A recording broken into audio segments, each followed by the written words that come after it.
You're listening to an Airwave Media podcast. This episode is brought to you by Essentia. A better you starts with better hydration. Essentia is on a mission to inspire people to do what matters most. Their proprietary ionization process transforms water from any source into ionized alkaline water, providing water that's 99.9% pure with a pH of 9.5 or higher. Essentia Overachieving H2O, the #1 ionized alkaline water. Shop now. There are two things that are absolutely true.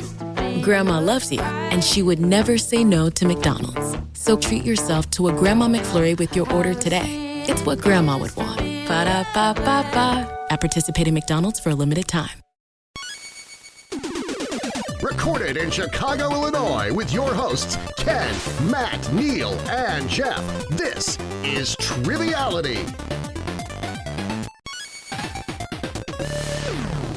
Hello and welcome to Triviality, the game where a lack of seriousness meets a little bit of knowledge, Ken. That's very strange. It is really strange. We were having a good laugh right before we started with all of our guests. It's been a wild afternoon here, and we're so excited to introduce our guests in 1 second. Matt isn't going to be here today.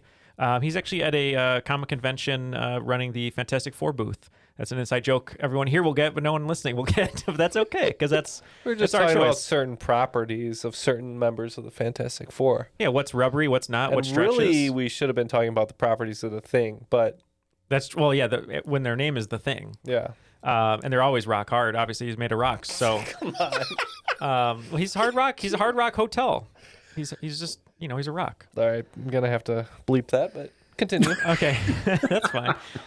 But Matt isn't here. But we're super excited today because as we've been doing recently, our final 10 episodes on our road to 300 continues today. We have some wonderful guests with us, some that were with us right from the beginning, some that have been before the beginning. That's true. Some that are more recent. We want to celebrate everyone. So let's start from when we first started, as we've said many, many times on this podcast. Before the dawn of time. BT, before Triviality. Before Triviality. None of this would have been made possible without the tutelage of one of our closest friends. And we're just so honored to be in their presence when we can. Not so much lately at Pub Trivia.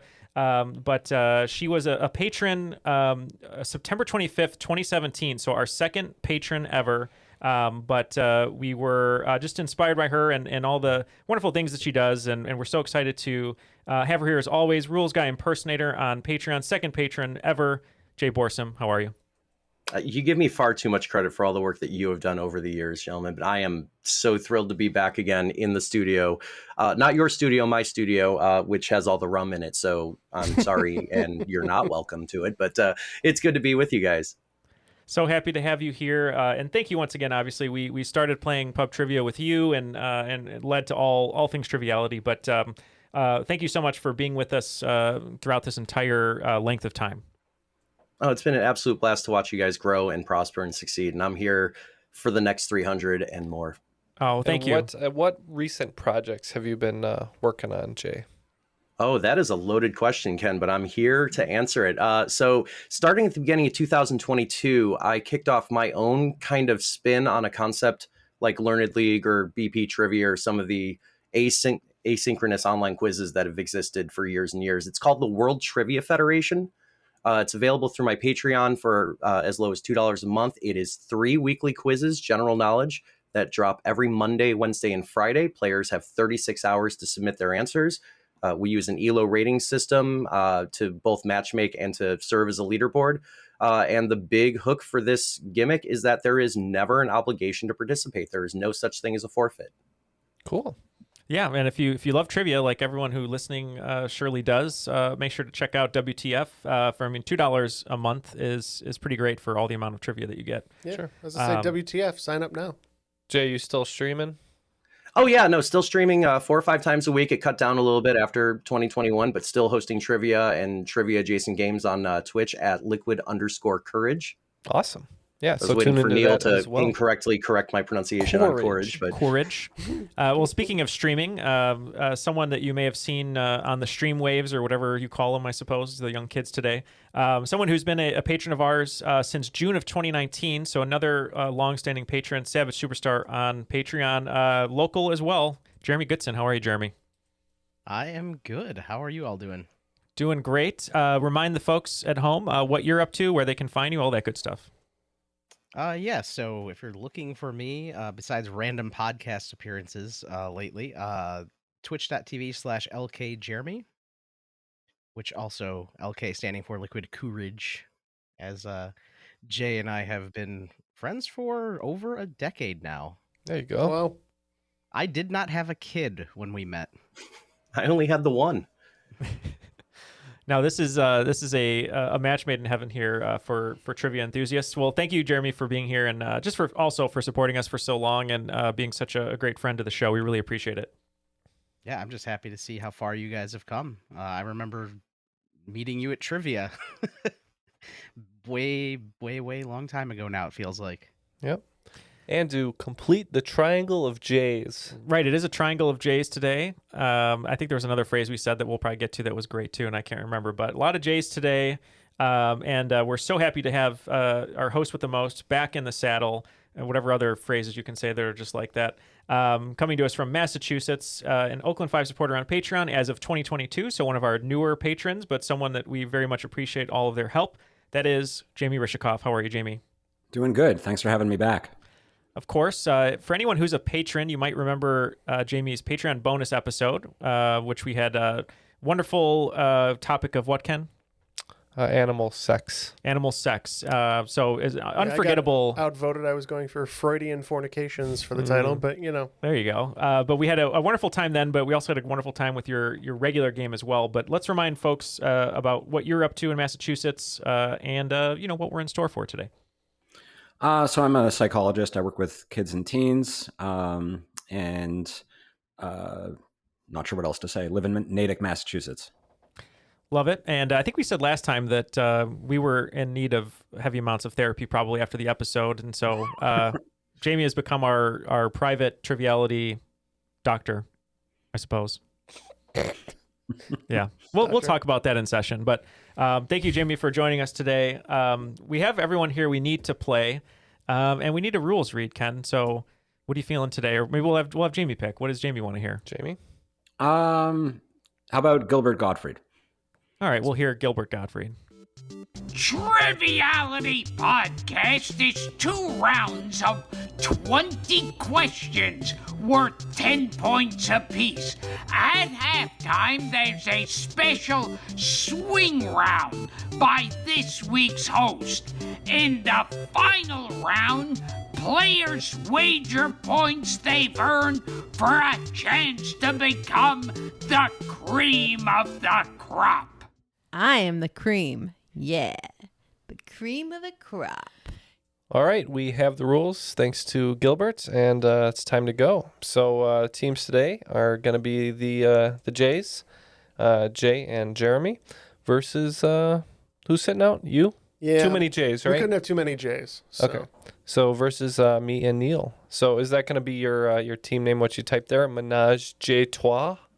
No, I was figuring that was a good suggestion for the episode title. I think Jeremy have decided that we are going to name ourselves the Bald and the Beautiful. Could be said the same about you us can in the decide studio. who's which.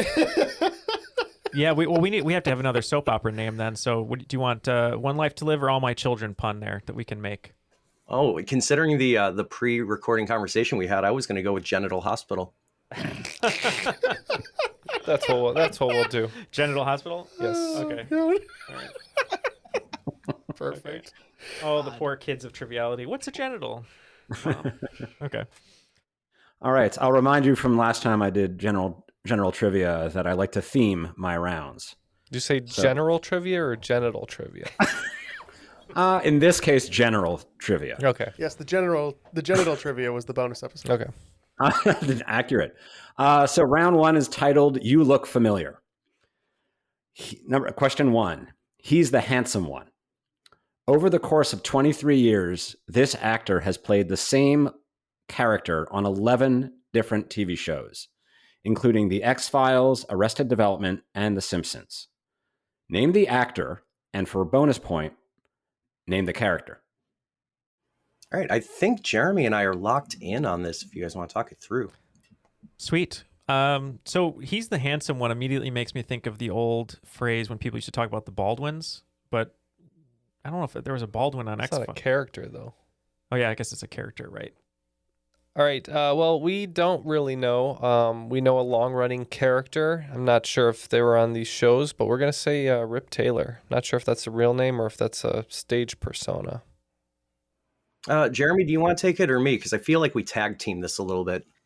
We did. I mean, we both had the same idea, and Jay's thing was, I think this is a John Munch universe thing, and as I was typing Richard Belzer into Discord, so we both had the same idea. Don't know if it's right, but so we're going John Munch as the character and Richard Belzer as the actor. So points to The Bald and the Beautiful. That is Richard Belzer playing John Munch. And I lifted out the easier answers like Homicide and Law and Order and all the cop shows and left these other random things he appeared on in character. Now, I was actually surprised, Jamie, that you didn't choose to include Sesame Street because I know he's played John Munch in Sesame Street. Yeah, you're absolutely right. That was a contender. He does look like a Muppet, but in a good way. All right, question 2. He did his best. This classic fictional character holds the Guinness World Record for the most portrayed literary human character in film and TV. As of 2016, he had appeared 254 times on screen. We can lock in over here. All right, so a couple came to mind real quick just off the first read, Jeremy. The first that I was thinking of, I know there's some kind of record that has to do with Pinocchio. It might be that Pinocchio has been adapted into more literary works than any other like classic story, but I don't think it's the answer here. So I started thinking through other characters. I went to Robin Hood for a second and then kind of quickly discounted it. I have this notion in the back of my head that's yelling Sherlock Holmes at me. What do you think on that? Yeah, no, I agree. Going over the other ones you said, like Pinocchio as an example, there have been quite a few works, but I don't think there's been a lot of like TV and stuff with it. Kind of like where Sherlock has multiple TV shows, multiple movies, like throughout the years, and a ton of books. So, yep, this one came pretty quickly just from knowing the character so well. But we agree. We think it is Sherlock Holmes. Yep, points all around. Sherlock Holmes. Question 3. An immortal character. This character holds a record for the most often portrayed non-human character from literature, with 274 appearances in film and TV. The first cinematic appearance happened in 1921. Reluctant. Yeah, so the one thing that popped into my head, and it could be wrong, but I know there's multiple works, and even though it's technically was a human at one point, the first thing that popped to my head hearing this question was Dracula. I was thinking more like a Greek character, maybe Hercules, Zeus, something like that. But I'm really just kind of stabbing in the dark. If you have energy on Dracula, I am here for it. I'm good to lock it in if you are. Yeah, it's just one of those. It fits the immortal clue, and it's non-human technically. And I don't have a ton of like fire on it, but at the same time, it's like it just popped into my head and makes sense. So. And we agree that it is Dracula. Probably the first one would be Nosferatu. Points all around. Count Dracula. I think it's not Nosferatu because they basically made Dracula without the rights to Dracula. The vampire? Oh, so it must be Todd Browning's... oh, no. Dracula Halala. What is this? I've never heard of this. Dracula's Death, 1921. Look at that. Interesting. I mean, yeah, the novel only came out like 25 years before that, so it was still under pretty strong copyright, even in the pre-Disney ruin the concept of copyright days. Wow, I've never heard of this. What country is this from? From Austria. I've never heard of this before. It looks like a very accurate adaptation with the characters Dracula, Mary, George, the chief surgeon, the fake surgeon, his assistant, and Funny Man. Ah, Jeff, you're in there. Funny Sounds Man. just like the real Dracula. Yeah, my name is also Carl Goetz. Question 4. The Wonder Worker. This legendary character, based in British and Dutch folklore, and transformed closer to our more familiar modern version in 1800s New York City, has appeared on screen over 814 times? I think we're locked in. I was thinking through. I was trying to figure out what the question was asking until you got about 2/3 of the way through, and then the combination of British and Dutch in New York is just screaming Santa Claus to me. That's what we said as well. That's what Jeremy and I are going. Yeah, We said We Papo Gijo. Ho, ho, ho. It is Santa. Have you ever been asked to play Santa Claus, Jamie, with your nice beard? Actually, I think my father played Santa once in some play or something. I'm not even kidding. But I've never had the pleasure. You'd make a good like young Santa and like a gritty reboot. Like someone killed one of the reindeer, like Comet's just dead, and he come, I'm gonna get Revenge of Santa. Oh, I am stupidly Santa excited for that Claus David Harbour Santa Origins. movie that's coming out very soon. Yeah, I can't wait for that either. Anytime Santa gets dirty and fights people, it's gonna be a good time. Question 5. A real wild man. Johnny Weissmuller holds the record for one actor playing the same character the most times in different movies. He played this character in 12 different movies between 1932 and 1948. What was the character? Yeah, this unfortunately for me was an insta-get with Jeremy, so we're going to hand it over to you. Okay, he said Wild Man, so I would think maybe Wild Bill Hickok. That would be a big period with westerns as well. Oh yeah, that could be true too. Yeah, I was thinking it's also Or Tarzan. 12. Okay, that could be it. Tarzan. Yeah, I'm thinking it's either like Tarzan. The only other thing I'm thinking of is like a film noir character. But all the with big the wild clue though. the wild. Yeah, I think there are a lot of Tarzan movies. Maybe we should go with that. All right, Tarzan. Yeah, and Jeremy and I concur on that. I've written a question not dissimilar to this years and years ago about Johnny Weissmuller being an Olympic athlete. I think he was a swimmer, but I could be wrong on the exact sport. But before he rose to fame as being shirtless and yelly, he was shirtless and competitive in the Olympics. So we also agree with Tarzan. Yeah, Tarzan it is. All right, with that, question 5 out of the way. Looks like Jays of Our Lives. Is that what it was?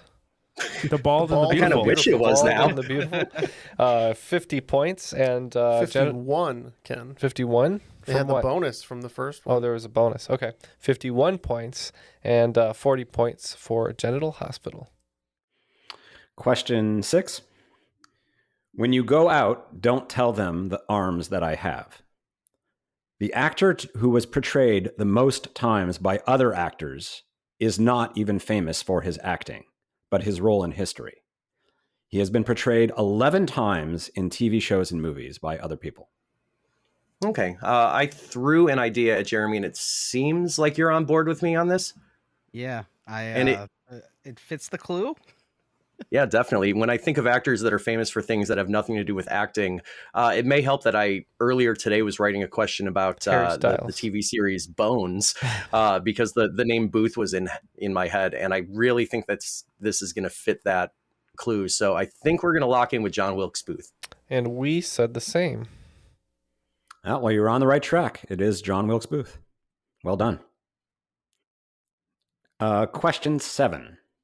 Dynamite performance. What historical figure has been portrayed most often in movies? He's been featured in 194 movies. All right, I think we're locked in. All right, they're locked in. They So figured it The out. clue finally clicked. So is there someone Dynamite? Nobel? That I don't think I've ever seen a movie with Nobel in it. No, I haven't either. Is it someone who used explosions quite a bit? Like a war person or war hero? Like, let me think. Dynamite. Let's say Dynamite specifically. Dynamite performance. Yeah, something with a bomb, something with an explosion. 194 times. Oh, and you said it was a historical figure that was basically, they performed as a historical figure 194 times. All right, well, we're cluing into Dynamite. We can't quite connect it. We were thinking about a lot of things, but we just have to end up guessing on this one. We're going to say Wyatt Earp. It's always good to go with the cowboy when you're talking about movies. Yeah, so I actually sent Jay a message that said Nobel, like, because it's the first thing that came to mind, and then hearing the reread, Dynamite locked in a little bit more beyond Nobel, and I go, well, there's another Dynamite that happened that's in film that's also a historic figure, and that'd be Napoleon Dynamite or Napoleon Bonaparte. So that's what we locked in with. Oh, Jeremy, you caught it. Nicely done. It is saved my butt on that one. It is Napoleon Bonaparte. That is a great clue pull there. Wow. Joaquin Phoenix, your favorite, Ken, playing Napoleon Dynamite, filming right now. Playing Napoleon Dynamite? Or playing Napoleon, although I'd love to see him play Napoleon Dynamite. That would actually be really good. Like, I know I'm out of the modern film loop, Neil, but I think that's a lie. It'd be dark and gritty. Yeah, just for the big dance number at the end. Like, vote for Pedro or else. Question 8. This one is a cliffhanger. What is the longest running game show in network or syndication? The show originally aired on network TV from 1956 to 65, and a syndicated version premiered in 1972. Yeah, Jeremy and I are easily locked in on this one. So cliffhanger makes me think of one of those Price is Right games. Yeah, whatever. And I do know, I always think of Bob Barker as like, the Price is Right guy, but I'm pretty sure there was a host before him for quite a long time. There? What? Right? I think could be because the price was wrong. And Happy then he came in and he came in. Yeah, he came in. And I'm good to go with that. If you have a hunch, it's just my hunch. Yeah, let's just go with the Price is Right and hope that Bob Barker doesn't knock us out.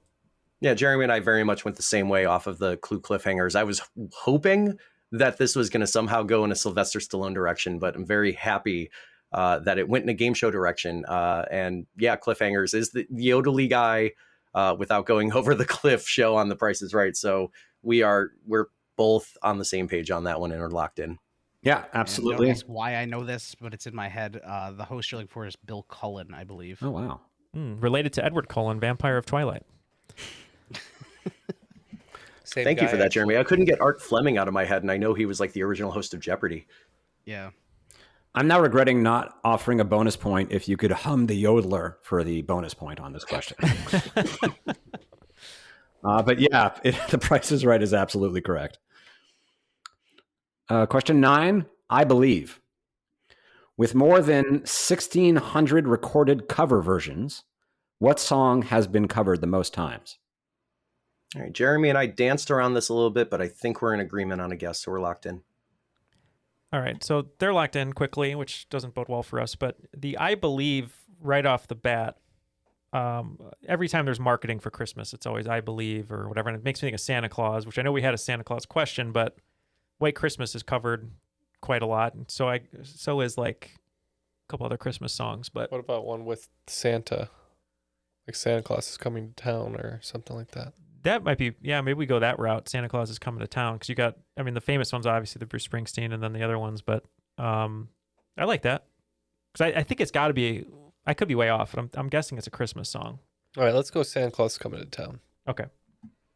All right, and for our mileage, for whatever reason, the title Imagine absolutely came to mind on the read. So I was definitely thinking a Beatles thing, and I was trying to convince myself and Jeremy that was right. Fortunately, Jeremy shifted direction a little bit, and I'll let him take it from here. Yeah, because I believe in yesterday. Jeremy, excellent pull again. That is exactly where I was going. Yesterday is correct. So, Jamie, when did you send Jeremy the questions before the recording? Right after the check cleared, of course. Question 10. Sanaka Village.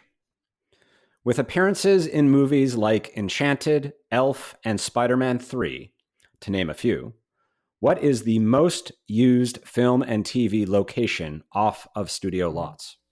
I know this one. We can lock in. As do I. I remember hearing something not that long ago that Central Park is one of the biggest filming locations outside of a studio lot. So, I really like that answer, Jeremy.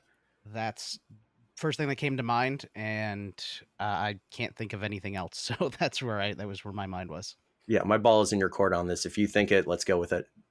All right, and we're gonna lock in Central Park. Yep, Central Park, most film location in the world, like Jamie said, and I believe Seneca Village. That was the land that existed before they turned it into Central Park, and that's what we locked in with. Oh, okay. Yeah, I probably mispronounced that, but you got all the clues. Absolutely correct. All right, yet to miss a question and picking up a bonus as well, the Bald and the Beautiful, with 70 points trailing Genital Hospital.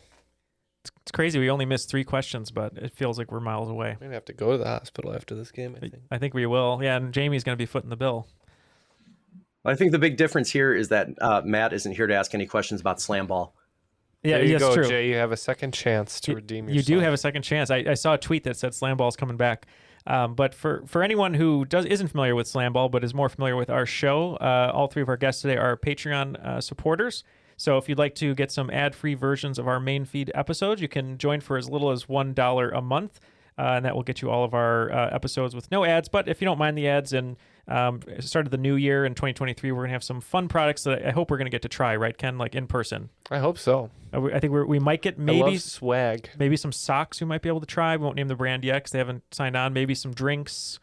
Maybe some steroids for me to get jacked. I don't know. Need to get jacked? Yeah, I do. Probably not steroids, but the other stuff, yes. Yeah, if any human growth hormone people want to reach out, I'll do it. I mean, it's not going to help me with your trivia. muscles are going to get huge. Other things might shrink. Okay, well, we'll just go to the hospital. It'll be normal size for Neil then. Yeah. If that happens, we'll just go to the hospital, as per mentioned. Wait, which hormones are these, Jeremy? I'm asking for a friend. But if you'd like to join our guest today over at Patreon, you can go to patreon.com/trivialitypodcasts, and all of them are active on our social media outlets such as the Crop, Twitter and Instagram at TrivialityPod, or our Discord, where everyone is joining together, play board games, watch some movies. Someone watched Rocky Horror Picture Show together as a live video feed there, which is really fun. But join us over on social media as well. And I'm just trying to stall the losing that's about to happen again. So, Jamie, what's in store for the swing round? Yeah, let's do the time warp. Yeah, please. All right, for the swing round, it's called What's in a Name? I'm going to give you a list of band names and then a list of backstories for how they got those names, and you have to match them. Sounds awesome. Ooh, okay. Cool. Some of them might be artists, too. So, the names are Childish Gambino, The Guess Who, Steely Dan, Lynyrd Skynyrd, Skrillex, AC/DC, Fall Out Boy, Black Sabbath, Daft Punk, and the Velvet Underground. Okay, what are the explanations? All right. Explanation 1. Originally formed in 1964 under the name My Backyard, this band changed their name due to a mocking tribute to a gym teacher at Robert E. Lee High School in Jacksonville, Florida, who was notorious for strictly enforcing the school's policy against boys having long hair.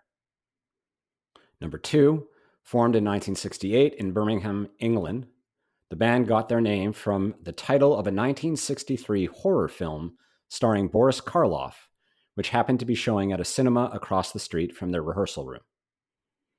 Number 3, the band formed in Sydney, Australia in 1973. They came up with their name when one of the band's members' sister was inspired by the letters on a sewing machine. Number 4, formed in LA in 1972, this band was named after a steam-powered strap-on dildo referred to in William S. Burroughs' novel Naked Lunch. Number 5, formed in New York City in 1964, the band got their name from the title of a book with graphic sexual themes. Number 6, formed in 1962 in Winnipeg, Canada.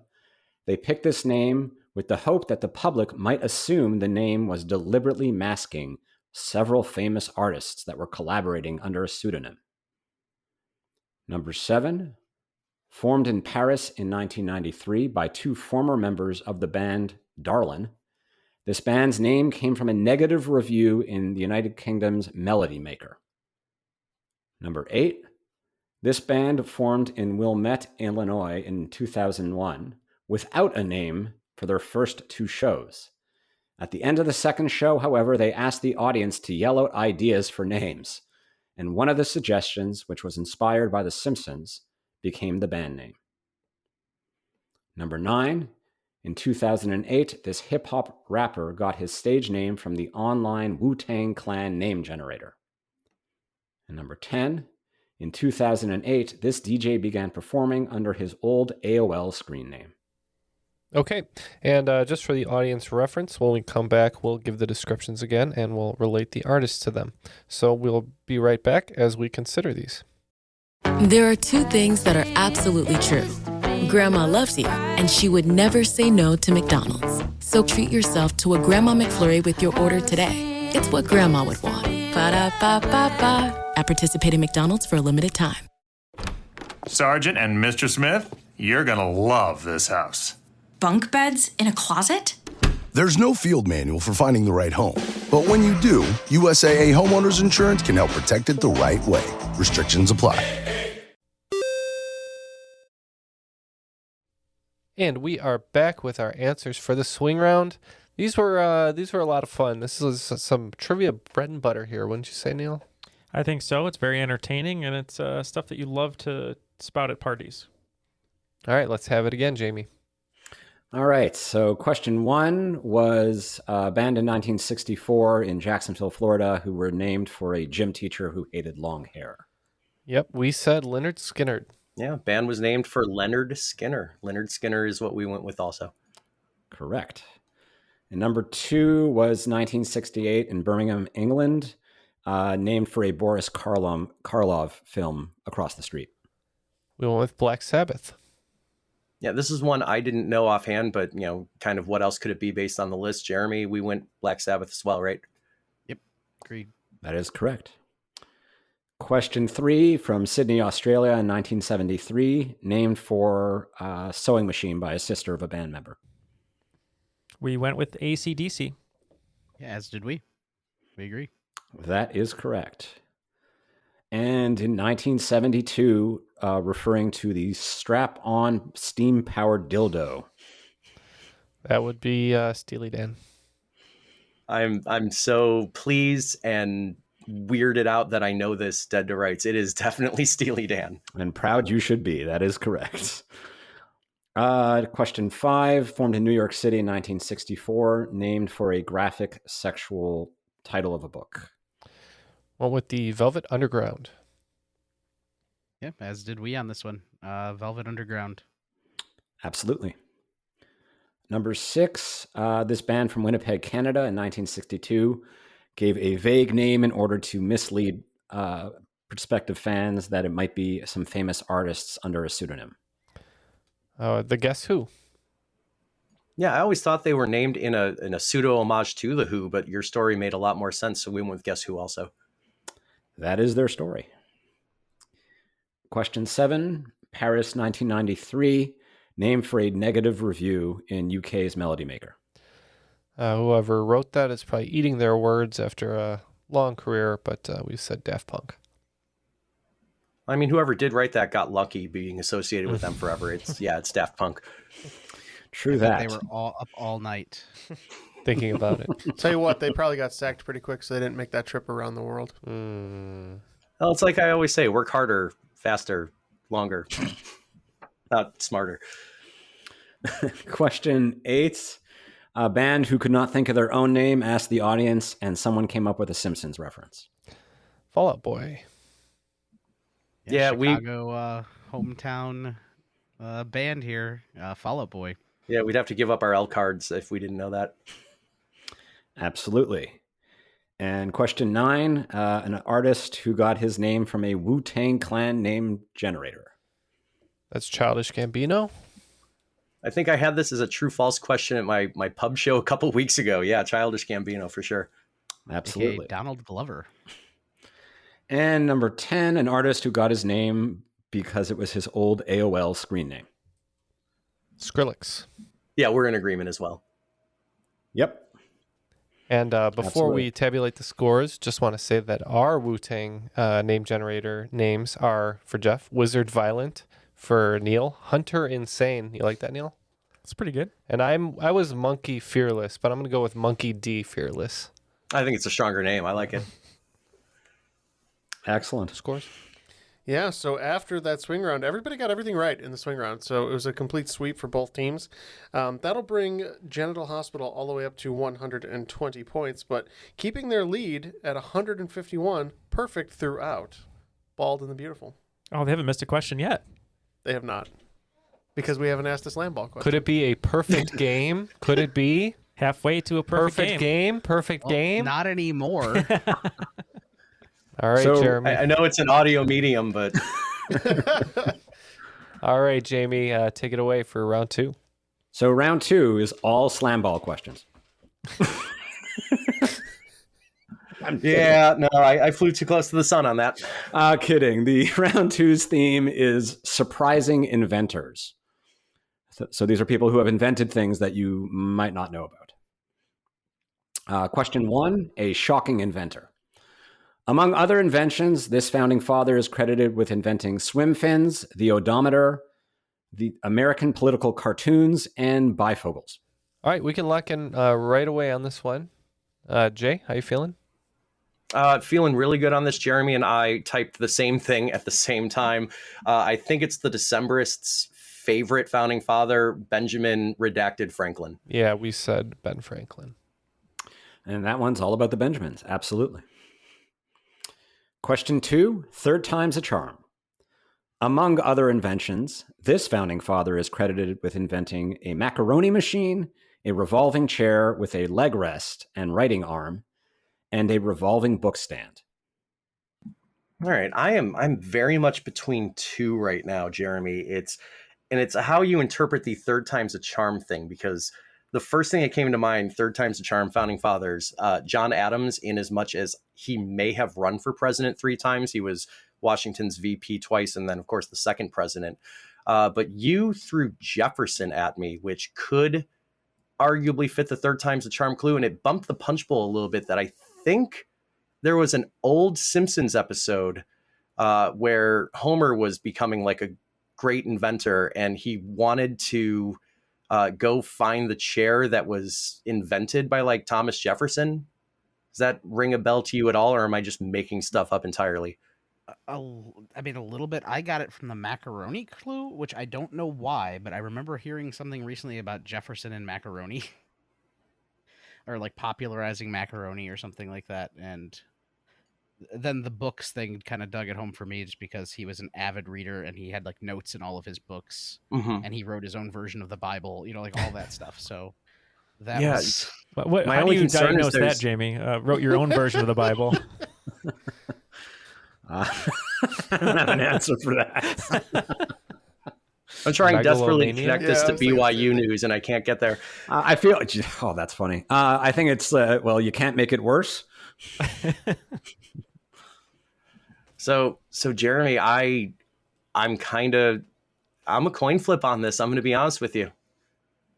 Yeah, like the third time thing really seems to point towards Adams, but like you said, the Jefferson chair thing is scratching at my brain, and then for whatever reason, there's a link between Jefferson and macaroni. I mean, outside of the book thing, because the books just immediately made me go to Jefferson, but... Right. My only worry is that Jefferson was really, really busy in his life, being, the ambassador to France and being portrayed by Daveed Diggs. I mean, I'm good with it if you are. I think your gumption's a little stronger than mine is on this. So yeah, I'm good to lock in with Jefferson if you are. We did the same. Jefferson. There's a great bit in 30 Rock where Tracy Morgan, his character, thinks he's related to Thomas Jefferson, and he invents the Lazy Susan, and he's like, I shall call her Susan. And as soon as you were talking about all these other revolving things, I was like, he didn't invent stuff. He just revolved everything. Let's put casters on this. You guys are absolutely right. And third time was a reference to third president. It is Jefferson. Okay. Oh, the perfect game. I was afraid I just talked us out of a right answer, almost Jay. done. I was afraid I let you, so... Question 3. Honestly, This American president invented a device for lifting boats over shoals and other obstacles in rivers. You said... Yeah, Jeremy, I am dead to rights on this one. All right. So the one that honesty is associated with would be... well, wait a minute. No, well, it's Honest Abe, right? So it wouldn't be... I don't But think then there's also Abraham Lincoln was lifting boats. Oh, There's also the... he was lifting a lot of things. That guy was swole. He was lifting something. There's I can't say also the that joke. cherry tree myth about Washington, though, right? Yeah, there is a cherry tree myth about him, yeah. That was about honesty, too. But Honest Abe is the... Is he lifting boats? I don't think Sure. Abe's busy. He was a workman. Well, he was a workman, but he's doing law stuff. He's giving speeches. He's dunking basketballs. He doesn't have time Maybe to there lift should boats. be a rap musical about him. We should. I think Lincoln. Lincoln? All right. We'll go Matthew McConaughey's Lincoln. Yeah, I'm pretty sure, and I could be wrong on this, but that Abe Lincoln is the only president to have a patent on record in the U.S. Patent Office. It was for lifting boats, as Jamie said, I think in association with like the Mississippi River. So I am absolutely deadlocked on Abe Lincoln, Jeremy. So I'm a little disappointed when you were listing his jobs that you didn't add vampire hunting to that. Oh, I thought it was going there when they're talking about how swell he was. Yeah, before he was a lawyer, Lincoln had this like raft and he was like shipping stuff up and down the river, and he invented a way of getting around obstacles. It's absolutely Abe Lincoln. I never heard that fact either about the patent, being the only president with the patent. That's pretty cool. Yeah, and also one of only two presidents to be in a wrestling Hall of Fame. Yeah. He's in the real one. Yeah. Question 4. More than a method actor. This late acting icon invented a new conga drum that, instead of being tuned by 5 or 6 screws on top, could be tuned by a single crank at the bottom. What else?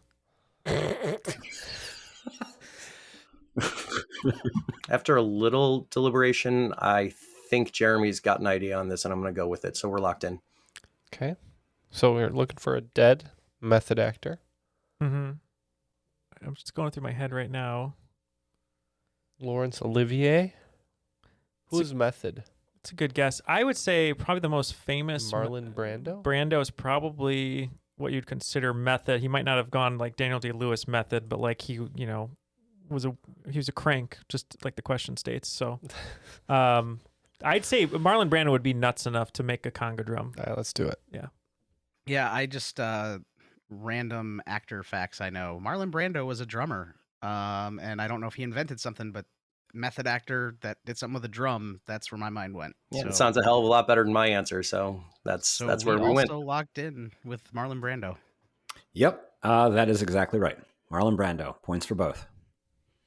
And we just can't gain any ground on these folks. We can't. We could have been a contender.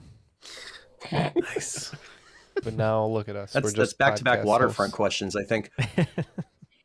That's true. Yeah, you're right. That's Me true. On the day of my daughter's wedding. Question 5. Hey there, Delilah. This MGM actress of the 30s and 40s developed a system that could switch the control signal among 88 different frequencies. That is now used today in a variety of technologies, including Wi-Fi. Oh, yeah. I got it. We can lock in.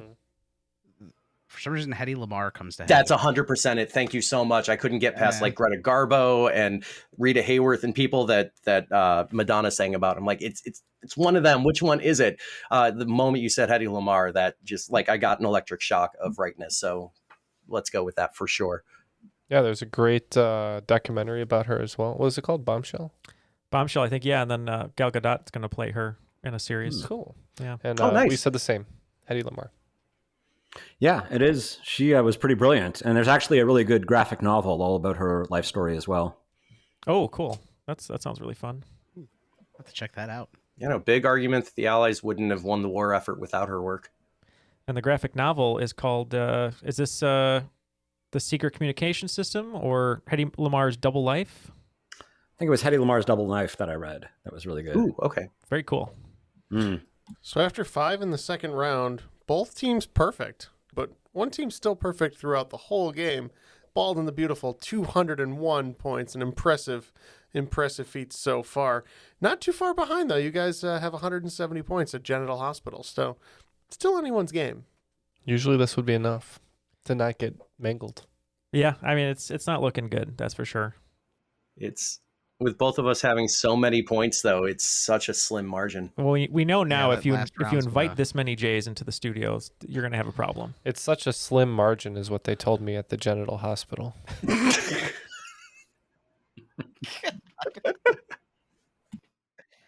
Question 6, go deep. This film director developed an underwater dolly equipped with propellers that makes it easier for a camera operator to maneuver in water.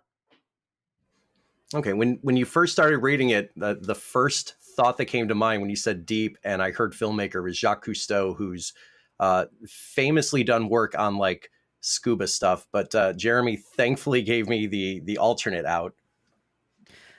Yeah, when it comes to underwater stuff with filming, even making his own deep water rig, James Cameron is what came to mind for me. Yeah, I absolutely agree with that. 3 more seconds, I would have been there myself, but thank you.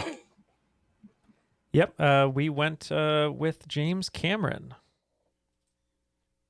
Absolutely. Points for both teams. James Cameron. Who's excited for Avatar 2, 3, and 4? Ken? I think James Cameron is. Oh, he's very excited about that, that's for sure. I thought Avatar 2 was The Legend of Korra, though.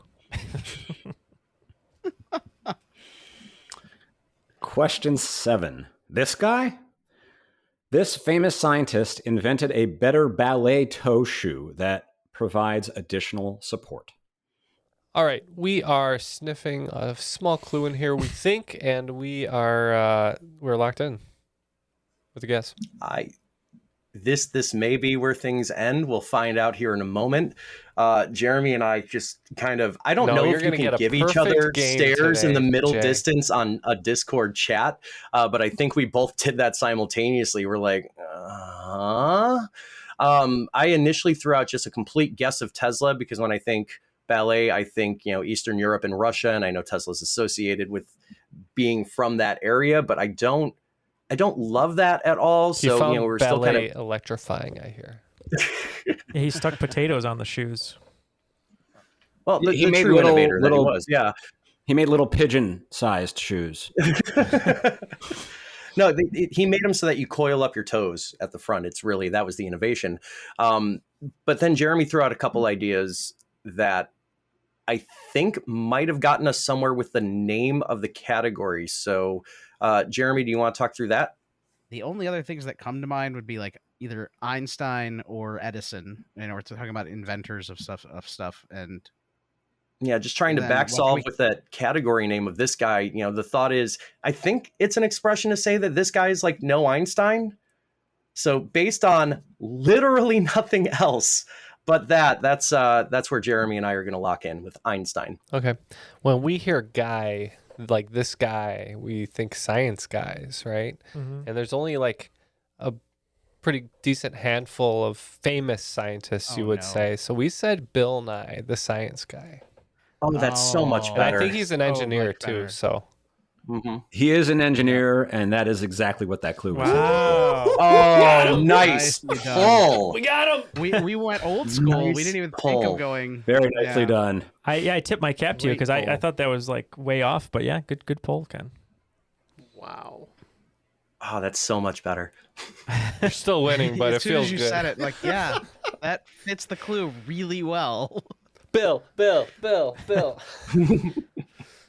Sorry, Jeremy. love We him got on through the Twitter. yips. We're going to be fine. And we just Yeah, learned yeah. in a previous episode, last week's episode, that Bill Nye used to get mistaken for Steve Martin when he was doing stand-up. No, he actually He won a lookalike contest. yeah, won a he lookalike won a contest. lookalike contest. Yeah. Yeah. Question 8. Tell her. This famous stage magician, among other claims to fame, invented a hydrotherapeutic stimulator, which is, quoting, a spa of a type including a tub for holding water and a user, in particular a female user, could enjoy. The spa's jets are strategically located to make the experience enjoyable for the female user. Oh, we can lock in because I heard all about this before, and I know exactly how it When works. Neil went to the sex museum. There is a museum of sex in New York, but every time I'm in New York, no one wants to go with me. So I'm gonna have to go by myself. Hey, next time you actually invite me to New York, I will go to the Sex Museum with you. All right, we can go together. I'll hold your hand. We'll bring Jamie too. Like bros do, yeah. Last time he got thrown out for what he did with those. That's true. Jamie can drive up from Massachusetts, and we can talk all about what we're seeing. All right, we're locked in. Yeah. I'm actually disappointed that I don't get to see this magician in a couple weeks. They had to reschedule a tour due to Teller having some kind of heart condition. But off of the clue, tell her, I'm going right to Teller, which takes me right to the one who talks. I think, and Jeremy, I think you and I are on the same page on this. I think this is going to be Penn Jillette. Yep, a friend of our show is on Penn's podcast, and Penn talks about this all the time in a funny, joking way, but we said Penn Jillette. And Penn Jillette is absolutely right. Hey, very cool. I did not know that about him. I followed their masterclass a couple years ago. That was not part of never it. came up. Yeah, he writes books, and then, just had this invention, which is pretty fun. You can look at the patent online if you want. Just Google it. I already did. All right. Question 9. A really smart idea. This famous scientist invented a new original and ornamental blouse. The design had side openings, which also serve as armholes, and a central back panel that extends from the yoke to the waistband. I don't know why, Neil, but I'm thinking maybe it's Stephen Hawking. Just diving down into the pool of famous scientists, like I said, that there's a handful of. Or Marie Curie, who's a famous female scientist, so might have invented a lady's blouse. Oh, maybe because she was spending long hours like doing a lot of work that other people weren't, and maybe she didn't want to be burning up. But I don't know. Something about Stephen Hawking is I'm just flabbergasted that there's a term for a blouse that's called a yoke. I've never heard that before, so I need to research that. But if you want to go Stephen Hawking, I mean, your gut was right on Bill Nye, so I can't This deny is it. less of a clue, I feel, but yeah, let's just go Stephen Hawking for the hell of it. All right, so we I initially said this as a joke, and Jay just said let's go with it as well. I was just like, because we said it last time, we go Einstein ? And then after the reread of the clue, it's like with very smart. I'm like, oh well, a very smart person you'd call it Einstein. So I feel actually better about it, and it was just a joke to start. But let's go with it. So we said Einstein again. Yeah, I'm hoping this is fool us once, shame on us, fool us twice kind of territory here. Yeah, this time it was Einstein. That's what the very smart idea was meant to hint. I looked it up, and the yoke is the part of the garment that fits around the neck and shoulders and is sort of shaped. Oh, rounded. okay. That makes sense, I guess. And all right. Was there any explanation of why? Yeah, I don't know that. No idea why he was inventing this blouse. I mean, it makes some sense that he was an inventor. He spent enough time in the patent office to be inspired. Question 10. Think twice. This classic American author invented a self-adhesing scrapbook. Yeah, I randomly stumbled across this like 3 days ago, writing for the World Trivia Federation. It is not the question that I have, but it's kind of a side entry point to it. And I'm pretty sure that, yeah, the quiz will be live and done by the time this airs. So let me just very quickly read the question that I wrote that answers this, if you don't mind. No, please. Here's mine. What famous 19th century American is credited with the invention of the hook-based adjustable bra strap? Still incredibly common today. His intention for the innovation was to be used in place of suspenders for pants, but according to The Atlantic's Rebecca Greenfield, for those with little brassiere experience, not a button nor a snap, but a clasp is all that secures the elastic band, which holds up women's breasts. So not so dexterous ladies and gents, you can thank Mark Twain for that. Yeah, we also said Mark Twain. Because I feel like he'd want to collect all of his memories. Yeah, apparently he was really into scrapbooking and invented his own way. Yeah, I think that was one of the 3 inventions he had patented, and I just wrote about another one and stumbled across that completely randomly in the research. He was portrayed by Val Kilmer in like a play. I think they videotaped it too. Yeah, stage show. Yeah. Well, Jeff, I don't know how good or bad we should be feeling going into the final round, but as you tabulate these scores, how should we be feeling, basically, is what I'm asking you. All right, Neil, I'm going to say something, and you tell me how you normally feel about it. Genital Hospital has 210 points. Normally, I'd feel very good about that. I'd say that's a great game right there. Is it because Bald and the Beautiful has 241 that you're not feeling so great? That's why, Oh, okay. yes. The one question they missed, they made up for later in the round. So even before we hear the categories, I feel like we have to go all in. we're going all in. I was going to ask you how you felt about it, but apparently you're very willing to share. Yeah. What are those categories that we're going all in on? So again, like last time, there's a single category for the final round. In this case, it is real pick-me-ups, all about major disasters. And our wagers are locked in on that one overarching category. We are going all in, and they are going all in. So we're all in.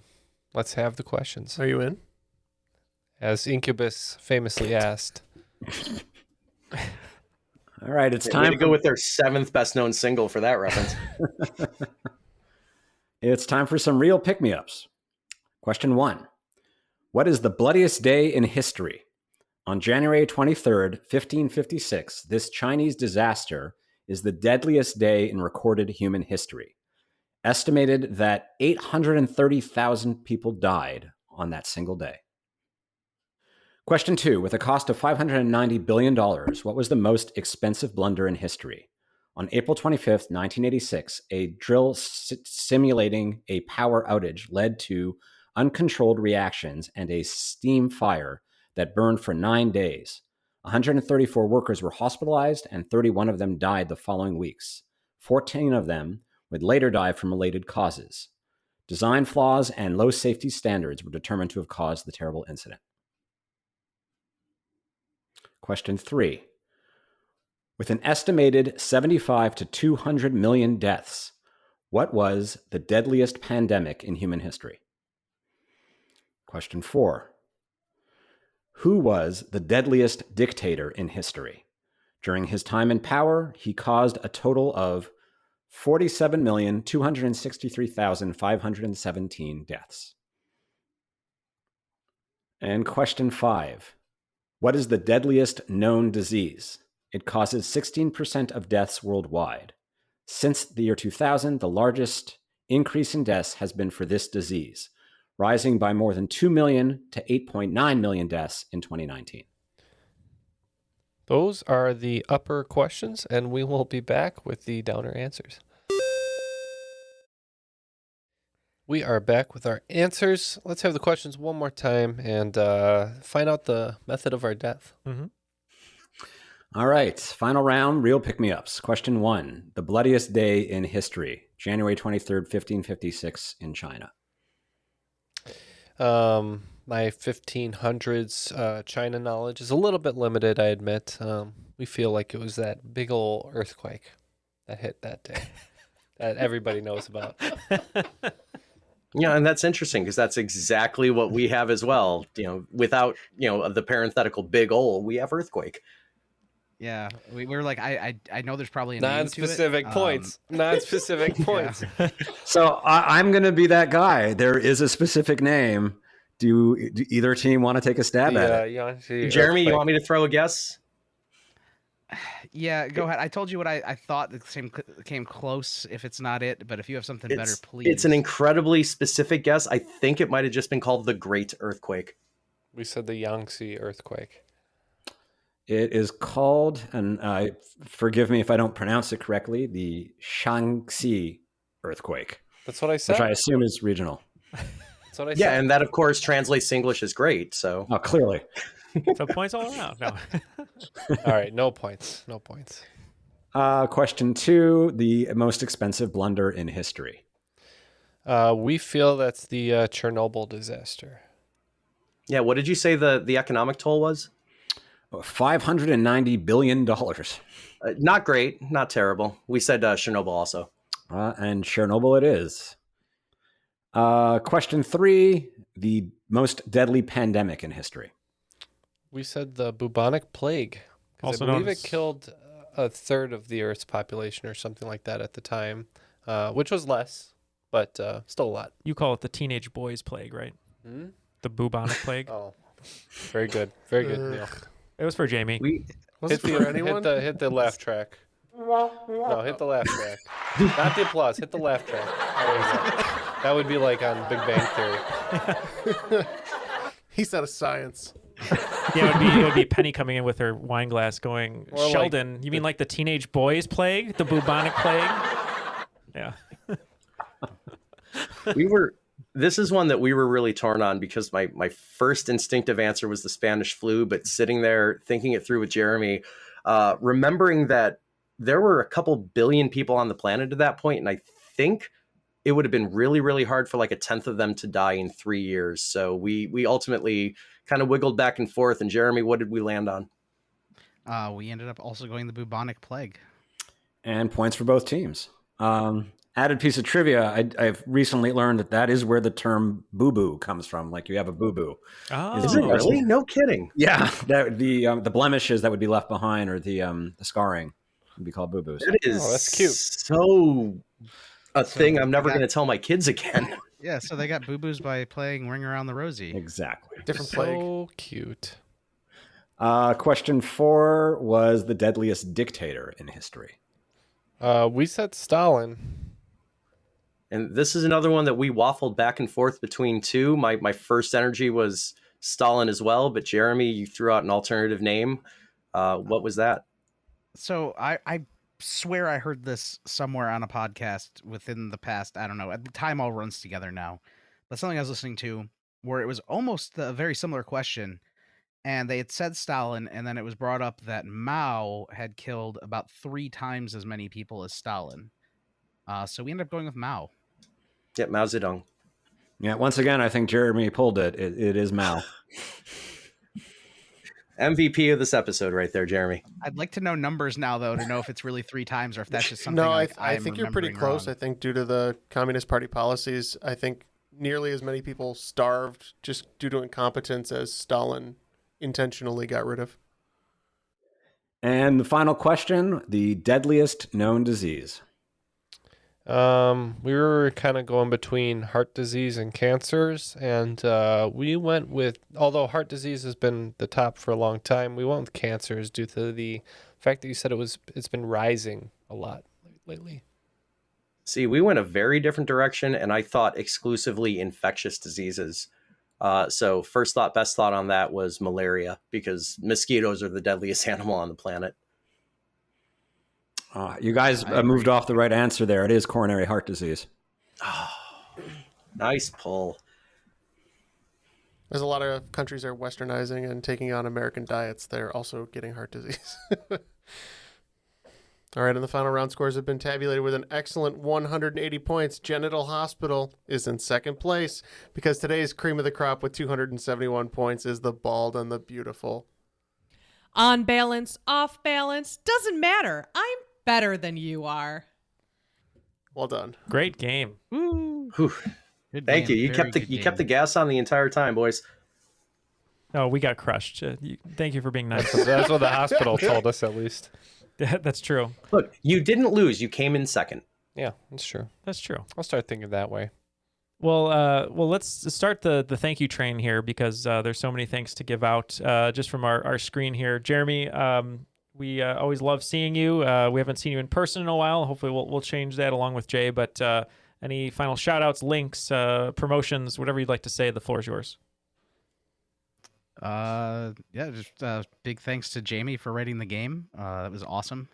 Really good questions. And if you want to find me on Twitch, it's twitch.tv/LKJeremy.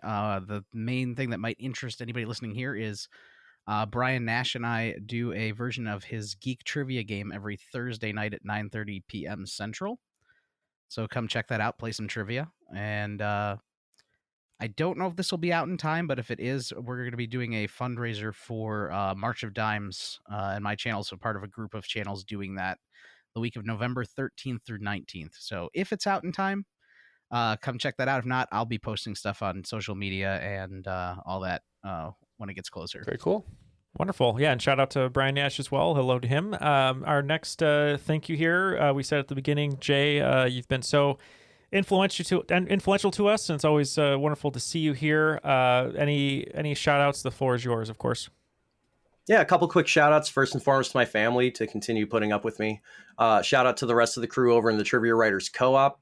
Wouldn't be half of where I am today without the love and assistance from some fellow awesome trivia hosts and writers. So shout out to all of them. As far as where listeners can find me, Twitch 5 nights a week. At twitch.tv/liquid_courage. Courage is spelled with the letter K, by the way, where I do trivia content every Tuesday, Wednesday, and Thursday, and word game content every Friday and Sunday. If real time doesn't work for you, I do commission the World Trivia Federation. Quiz number 100 is about to hit, so a big milestone there. It'll probably be after this episode aired, so assume it was awesome. And details for that, including how to participate for as low as $2 a month, are at my Patreon, which is patreon.com/liquidcourage. No underscore there, and still with a K. And on a personal note, Ken, Neal, Jeff, you guys have been absolutely killing it in the podcast space. I couldn't be prouder of you.